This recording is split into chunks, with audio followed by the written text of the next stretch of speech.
Chapter 3. Edmund and the Wardrobe. Lucy ran out of the empty room into the passage and found the other three. It's all right, she repeated. I've come back. What on earth are you talking about, Lucy? Asked Susan. Why, said Lucy in amazement. Haven't you all been wondering where I was? So you've been hiding, have you? Said Peter.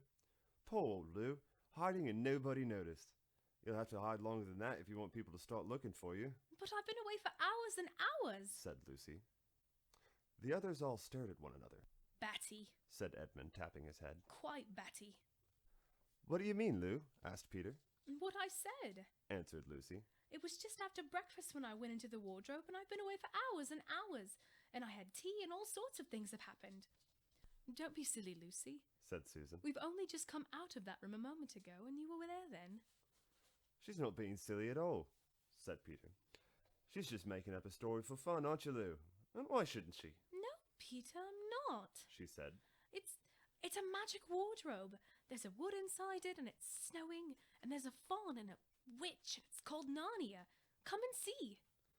The others did not know what to think, but Lucy was so excited that they all went back with her into the room. She rushed ahead of them, flung open the door of the wardrobe, and cried, Now, go in and see for yourselves. Why, you goose, said Susan, putting her head inside and pulling the fur coats apart. It's just an ordinary wardrobe. Look, there's a back on it. Then everyone looked in and pulled the coats apart, and they all saw, Lucy herself saw, a perfectly ordinary wardrobe. There was no wood and no snow, only the back of the wardrobe with hooks on it. Peter went in and rapped his knuckles on it to make sure it was solid. Jolly good oaks, Lou, he said as he came out again. You really had us taken in. I must admit we half believed you. But it wasn't a hoax at all, said Lucy. Really and truly, it was all different a moment ago. Honestly, it was, I promise. Come, Lou, said Peter. That's going a bit far. You've had your joke. Hadn't you better drop it now? Lucy grew very red in the face and tried to say something, though she hardly knew what it was she was trying to say, and burst into tears. For the next few days she was very miserable. She could have made it up with the others quite easily at any moment if she had brought herself to say that the whole thing was just a story made up for fun. But Lucy was a very truthful girl, and she knew that she really was in the right, and she could not bring herself to say this. The others who thought that she was telling a lie, and a silly lie too, made her very unhappy. The two elder ones did this without meaning to, but Edmund could be spiteful, and on this occasion he was spiteful. He sneered and jeered at Lucy, and kept on asking her if she'd found any other new countries in cupboards all over the house. What made it worse was that these days ought to have been delightful. The weather was fine, and they were out of doors from morning to night, bathing, fishing, climbing trees, birds nesting, and lying in the heather. But Lucy could not properly enjoy any of it, and so things went on until the next wet day. That day, when it came to the afternoon and there was no sign of a break in the weather, they decided to go play hide and seek. Susan was it, and as soon as the others scattered to hide, Lucy went to the room where the wardrobe was. She did not mean to hide in the wardrobe, because she knew it would only set the others talking again about the whole wretched business, but she did want to have one more look inside of it, for by this time she was beginning to wonder herself whether Narnia and the faun had not been a dream. The house was so large and complicated and full of hiding places that she thought she would have time to have one look into the wardrobe and then hide somewhere else. But as soon as she reached it, she heard steps in the passage outside, and then there was nothing for it but to jump into the wardrobe and hold the door closed behind her. She did not shut it properly because she knew that it was very silly to shut oneself into a wardrobe, even if it is not a magic one. Now the steps she had heard were those of Edmund, and he came into the room just in time to see Lucy vanishing into the wardrobe. He had once decided to get into it himself, not because he thought it a particularly good place to hide, but because he wanted to go on teasing her about the imaginary country. He opened the door, and there were the coats hanging up as usual, and a smell of mothballs, and darkness, and silence, and no sign of Lucy. She thinks I'm Susan come to catch her, said Edmund to himself. And so she's keeping very quiet at the back. He jumped in and shut the door, forgetting what a very foolish thing this is to do. Then he began to feel about for Lucy in the dark. He expected to find her in a few seconds, and was very surprised when he did not. He decided to open the door again and let in some light, but he could not find the door either. He He did not like this at all and began groping wildly in every direction. He even shouted out, Lucy! Lou! Where are you? I know you're here! There was no answer, and Edmund noticed that his own voice had a curious sound. Not the sound you'd expect to hear in a cupboard, but a kind of open-air sound. He also noticed that he was unexpectedly cold, and then he saw a light. Thank goodness, said Edmund. The door must have swung open of its own accord. He forgot all about Lucy and went towards the light, which he thought was the open door of the wardrobe. But instead of finding himself stepping into the spare room, he found himself stepping out from the shadow of some thick, dark fir trees into an open place in the middle of the wood. There was crisp, dry snow under his feet, and more snow lying on the branches of the trees. Overhead there was a pale blue sky, the sort of sky one sees on a fine winter day in the morning. Straight ahead of him he saw between the tree trunks the sun, just rising, very red and clear. Everything was perfectly still, as if he were the only living creature in that country. There was not even a robin or a squirrel among the trees, and the wood stretched as far as he could see in every direction. He shivered. Now he remembered that he had been looking for Lucy, and also how unpleasant he had been to her about her imaginary country, which now turns out not to have been imaginary at all.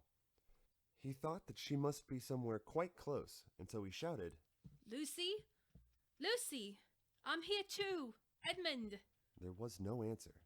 She's angry about all the things I've been saying lately, thought Edmund, and though he did not like to admit that he had been wrong, he also did not much like being alone in this strange, cold, quiet place. So he shouted again. I say, Lou! I'm sorry I didn't believe you. I see now you were right all along. Do come out. Make a pax. Still, there was no answer. Just like a girl, said Edmund to himself. Sulking somewhere and won't accept an apology. He looked round him again and decided he did not much like this place, and had almost made up his mind to go home when he heard, very far off in the wood, a sound of bells. He listened, and the sound came nearer and nearer, and at last there swept into sight a sledge drawn by 2 reindeer. The reindeer were about the size of Shetland ponies, and their hair was so white that even the snow hardly looked white compared with them. Their branching horns were gilded and shone like something on fire when the sunrise caught them. Their harness was of scarlet leather and covered in bells. On the sledge, driving the reindeer, sat a fat dwarf, who would have been about 3 feet high if he had been standing. He was dressed in polar bear's furs, and on his head he wore a red hood with a long gold tassel hanging down from its point. His huge beard covered his knees and served him instead of a rug. But behind him, on a much higher seat in the middle of the sledge, sat a very different person, a great lady, taller than any woman that Edmund had ever seen. She was also covered in white fur, up to her throat, and held a long, straight golden wand in her right hand, and wore a golden crown on her head. Her face was white, not merely pale, but white like snow or paper or icing sugar, except for her very red mouth. It was a beautiful face in other respects, but proud and cold and stern. The sledge was a fine sight as it came sweeping towards Edmund, with the bells jingling and the dwarf cracking his whip and the snow flying up on each side of it. Stop, said the lady, and the dwarf pulled the reindeer up so sharply that they almost sat down. Then they recovered themselves and stood champing at their bits and blowing. In the frosty air, the breath coming out of their nostrils looked like smoke. And what, pray, are you? said the lady, looking hard at Edmund. My name's Edmund, said Edmund, rather awkwardly. He did not like the way she looked at him. The lady frowned. Is that how you address a queen? She asked, looking sterner than ever. I beg your pardon, Majesty, I didn't know. said Edmund. Not know the Queen of Narnia? cried she. Ha! You shall know us better hereafter. But, I repeat, what are you? Please, your Majesty, said Edmund. I don't know what you mean. I'm at school. At least I was. It's the holidays now. Chapter 4. Turkish Delight. But what are you? said the queen again. Are you a great overgrown dwarf that has cut off its beard? No, your Majesty, said Edmund. I've never had a beard. I'm a boy. boy? said she. Do you mean you're a son of Adam? Edmund stood still, saying nothing. He was too confused by this time to understand what that question meant, I see you are an idiot, whatever else you may be. said the queen. Answer me once and for all, or I shall lose my patience. Are you a human? Yes, your majesty. Said Edmund. And how, pray, did you come to enter my dominions? Please, your majesty, I came in through the wardrobe. A wardrobe? What do you mean? I opened a door and I just found myself here, your majesty. Said Edmund. Ha! Said the queen, speaking more to herself than to him. A door from the world of men. I have heard of such things. This may wreck all, but he is only one, and he is easily dealt with. As she spoke these words, she rose from her seat and looked Edmund full in the face, her eyes flaming. At the same moment she raised her wand. Edmund felt sure that she was going to do something dreadful, but he seemed unable to move. Then, just as he gave himself up for lost, she appeared to change her mind. My poor child, she said in quite a different voice. How cold you look. Come and sit with me here on the sledge, and I will put my mantle round you and we will talk.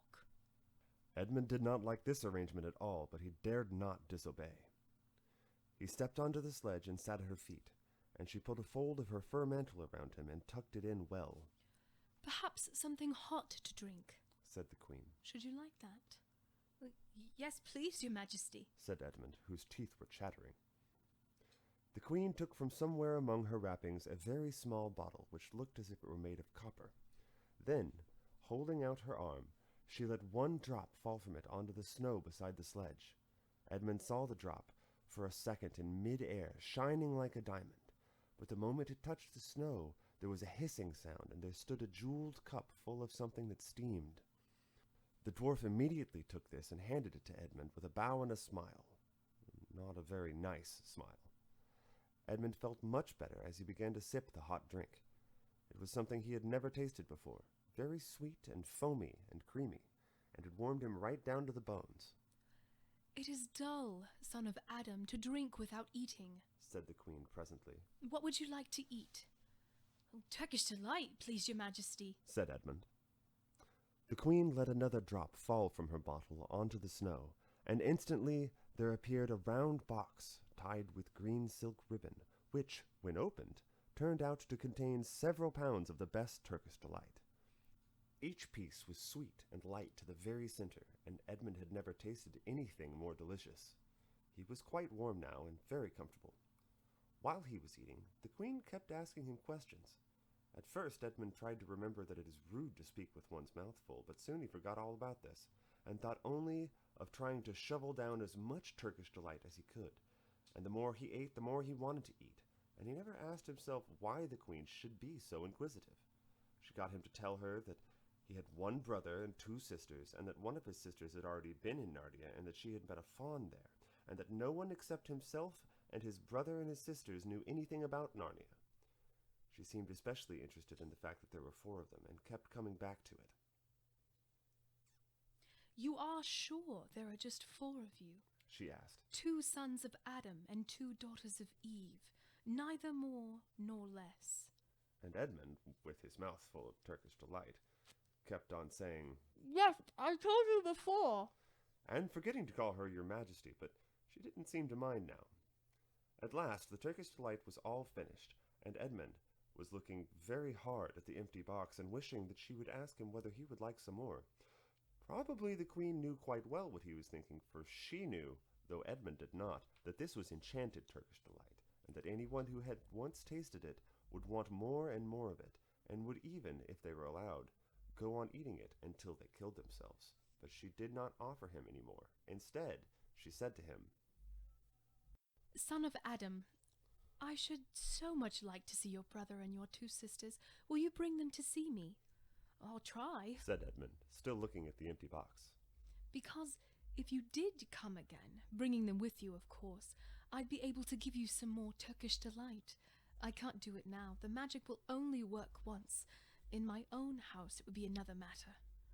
Why can't we go to your house now? Said Edmund.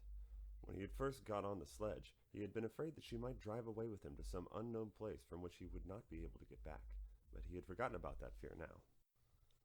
It is a lovely place, my house, said the queen. I'm sure you would like it. There are whole rooms full of Turkish delight, and what's more, I have no children of my own. I want a nice boy whom I could bring up as a prince, and who would be king of Narnia when I am gone. While he was a prince, he would wear a gold crown and eat Turkish delight all day long. And you are much the cleverest and handsomest boy I have ever met. I think I would like to make you the prince, some day, when you bring the others to visit me. Why not now? Said Edmund. His face had become very red and his fingers were sticky. He did not look either clever or handsome, whatever the queen might say. Oh, but if I took you there now, said she, I shouldn't see your brother and your sisters. I very much want to know your charming relations. You are the prince, and later on the king, that is understood. But you must have courtiers and nobles. I will make your brother a duke and your sisters duchesses. There's nothing special about them, said Edmund. And anyways, I could always bring him some other time. Ah, but once you're in my house, said the queen, you might forget all about them. You would be enjoying yourself so much that you wouldn't want to bother going back to fetch them. No, you must go back to your own country now and come to me another day with them. You understand? It's no good coming without them. But I don't even know the way back to my own country, pleaded Edmund. Well, that's easy, answered the queen. Do you see that lamp? She pointed with her wand, and Edmund turned and saw the same lamppost under which Lucy had met the fawn. Straight on beyond that is the way to the world of men. And now look the other way. Here she pointed in the opposite direction. And tell me if you can see two little hills rising above the trees. I think I can, said Edmund. Well, my house is between those two hills. So next time you come, you have only to find the lamppost and look for those two hills and walk through the wood till you reach my house. But remember, you must bring the others with you. I might have to be very angry with you if you come alone. I'll do my best, said Edmund. And, by the way, said the queen, you needn't tell them about me. It would be fun to keep it a secret between us two, wouldn't it? Make it a surprise for them. Just bring them along to the two hills. A clever boy like you will easily think of some excuse for doing that. And when you come to my house, you could just say, "Let's see who lives here," or something like that. I'm sure that would be best. If your sister has met one of the fawns, she may have heard strange stories about me. Nasty stories that might make her afraid to come to me. Fawns will say anything, you know. And now, please, said Edmund suddenly. Please, couldn't I just have one piece of Turkish delight to eat on my way home? No, said the queen with a laugh. You must wait till next time. While she spoke, she signaled to the dwarf to drive on, but as the sledge swept away out of sight, the queen waved to Edmund, calling out, Next time! Don't forget! Come soon! Edmund was still staring after the sledge when he heard someone calling his own name, and looking around, he saw Lucy coming towards him from another part of the wood. Oh, Edmund! She cried. So you got in too! Isn't it wonderful? And now... All right, said Edmund. I see you were right, and it is a magic wardrobe after all. I'll say I'm sorry if you like, but where on earth have you been all this time? I've been looking for you everywhere. If I'd known you'd gotten in, I'd have waited for you, said Lucy, who was too happy and excited to notice how snappishly Edmund spoke, or how flushed and strange his face was. I've been having lunch with dear Mr. Tumnus the Fawn, and he's very well, and the White Witch has done nothing to him for letting me go, so he thinks she can't have found out, and perhaps everything is going to be all right after all. The White Witch? Said Edmund. Who's she?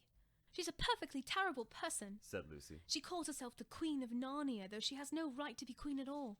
And all the fawns and dryads and naiads and dwarves and animals, at least the good ones, simply hate her. And she can turn people into stone and do all kinds of horrible things. And she's made magic so that it's always winter in Narnia. Always winter, but it never gets to Christmas. And she drives about on a sledge drawn by reindeer, with her wand in her hand and a crown on her head. Edmund was already feeling uncomfortable from having eaten too many sweets, and when he heard that the lady that he had made friends with was a dangerous witch, he felt even more uncomfortable. but he still wanted to taste that Turkish delight again more than anything else. Who would have told you all that stuff about the White Witch? He asked. Mr. Tumnus the Fawn. Said Lucy. You can't always believe what fawns say. Said Edmund, trying to sound as if he knew far more about them than Lucy. Who said so? Everyone knows it. Said Edmund. Ask anybody you like, but it's pretty poor sport standing here in the snow. Let's go home. Yes, let's. Said Lucy. Oh, Edmund, I'm glad you've got in too. The others will have to believe in Narnia now that both of us have been there. What fun it will be. But Edmund secretly thought that it would not be as good fun for him as for her. He would have to admit that Lucy had been right, before all the others, and he felt sure the others would all be on the side of the fawns and the animals, but he was already more than half on the side of the witch. He did not know what he would say or how he would keep his secret once they were all talking about Narnia. By this time they had walked a good way, and they suddenly felt coats around them instead of branches, and the next moment they were both standing outside the wardrobe in the empty room. I say, said Lucy. You do look awful, Edmund. Don't you feel well? I'm all right, said Edmund, but this was not true. He was feeling very sick. Well, come on then, said Lucy. Let's find the others. What a lot of adventures we shall have now that we're all in it together.